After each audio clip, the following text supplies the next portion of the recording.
Oke, saya cuma sedikit mau merespon atas kegaduhan yang terjadi pada situasi terakhir ini. Ini terkait dengan posisi Prabowo dalam kapasitasnya sebagai presiden dan sekaligus panglima tertinggi di Indonesia. Saya perkenalkan sedikit, nama saya Hairudin, biasa dipanggil Diding, dan saya bersama rekan-rekan yang ada dalam tim laboratorium sosial politik Dikbidik. Pertama saya mau jelaskan dulu bahwa saya tidak bermaksud untuk menyebar kebencian. Saya tidak membenci Prabowo atau siapapun. Yang saya lihat di sini adalah kapasitasnya sebagai presiden dan sekaligus sebagai panglima tertinggi di Indonesia.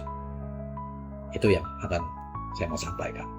Pertama saya mau mengingatkan kepada publik, ya, ini terkait dengan kegaduhan tentang sosok Prabowo dalam kapasitas sebagai presiden. Prabowo pada saat setelah dia resmi dilantik sebagai presiden, kalau saya tidak salah ingat itu di sekitar bulan November, pernah menyatakan ya dan mengajak kepada seluruh rakyat Indonesia supaya bersama-sama mewujudkan amanat cita-cita para pendiri bangsa Indonesia. Menurut saya itu ide yang bagus.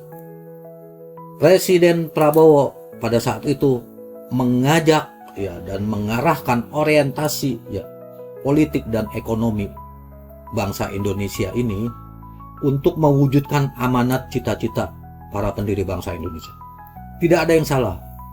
Saya bilang itu top, hebat. Kemudian di saat yang lain, pada kesempatan yang lain, dengan secara terang benderang Presiden Prabowo menyatakan bahwa tidak boleh ada lagi kemiskinan di Indonesia. Top, hebat itu. Pada perjalanannya kemudian, ya, ini mulai terjadi kegaduhan.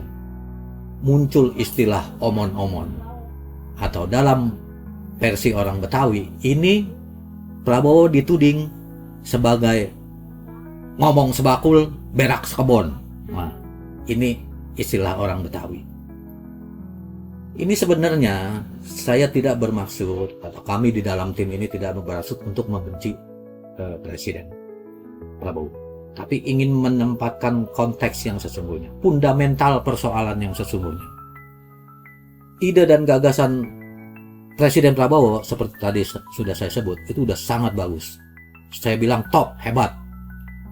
Kalau dia benar-benar konsisten, ya, berani mewujudkan amanat cita-cita pendiri bangsa Indonesia, Prabowo adalah satu-satunya Presiden Republik Indonesia yang mulai mengarahkan ya orientasi politik ekonomi bangsa ini ya untuk mewujudkan amanat cita-cita para pendiri bangsa Indonesia.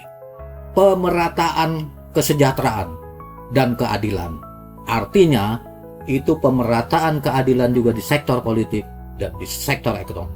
Ini yang belum dilakukan oleh Presiden Prabowo. Dan ini harusnya segera dilakukan oleh Presiden Prabowo. Jangan membiarkan ini terus menjadi bola liar dan dia akan terus dituduh sebagai presiden yang banyak omon-omon. Ada cara untuk mengatasi persoalan itu. Persoalan kemiskinan itu bukan masalah baru. Periode presiden sebelumnya itu juga ada.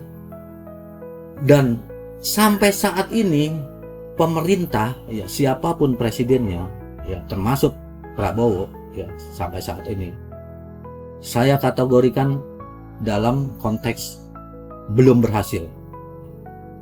Bukan berarti gagal, belum berhasil untuk mulai mengatasi problem kemiskinan nasional ini. Padahal ada cara dan pasti bisa itu. Cuma dari mana ini Presiden Prabowo ini harus memulainya? Kita harus lihat juga kegagalan pemerintahan-pemerintahan yang lama. Misalnya, sudah ada yang namanya Kementerian Sosial.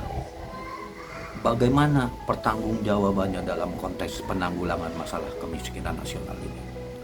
Di bawah kementerian atau setara dengan kementerian ada lembaga yang namanya Badan Penanggulangan Kemiskinan Nasional. Nah, itu kemana juga tanggung jawab?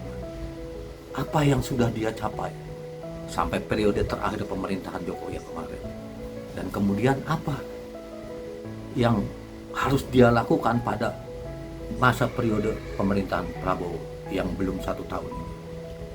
Kemudian ada lagi yang harus saya singgung di sini, itu Kamerat Budiman Sujatmiko. Di mana posisinya sekarang ini dalam kapasitasnya sebagai staf ahli presiden untuk masalah pengentasan kemiskinan nasional? Ini yang harus kita kejar terus ya. Pertanyaan-pertanyaan ini harus terus didengungkan ya, sampai kita melihat indikator-indikator ya dimulainya kerja-kerja pengentasan kemiskinan ini secara rasional ya dan terarah. Tidak bisa lagi asal-asalan. Lewat kesempatan ini saya menyinggung sedikit Kamerat Budiman Sujatmiko. Kalau bisa, kapan kita dialog untuk membahas ini, khusus masalah memutus mata rantai kemiskinan nasional ini? Saya pikir itu dulu dalam kesempatan yang ini. Nanti kita berlanjut di episode berikutnya. Terima kasih.